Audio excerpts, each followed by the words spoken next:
Main stage కి opposite లో మీరు చూడండి, ఇక్కడ R1 R2 అనేది ఇదంతా కూడా రైట్ సైడ్ సీటింగ్ మనకు కనిపిస్తూ ఉన్నది. L1 L2 ఇదంతా కూడా L12 వరకు లెఫ్ట్ సైడ్ సీటింగ్. సో మధ్యలో సెంటర్ సీటింగ్ మనకు కనిపిస్తూ ఉన్నది. So first row, second row, third row ఇట్లా ఈ 12 రోలకు కలిపి 12 మందిని అంటే డివైడ్ చేయబోతున్నారు. రాష్ట్ర కమిటీ కావచ్చు, జిల్లా కమిటీ కావచ్చు, మండల కమిటీ కావచ్చు.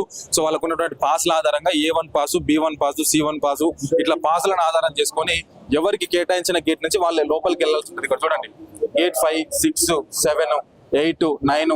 సో ఇట్లా ఎవరికి కేటాయించిన గేట్ నుంచి వాళ్ళందరూ కూడా లోపలికి వెళ్లాల్సినటువంటి పరిస్థితి ఉంటుంది. మనకి ఇక్కడ చూడొచ్చు, LED స్క్రీన్లు కూడా ఆల్మోస్ట్ స్టేజ్ కి రైట్ సైడ్ లో 1, 2, 3, 4 స్క్రీన్లు పెడతా ఉన్నారు.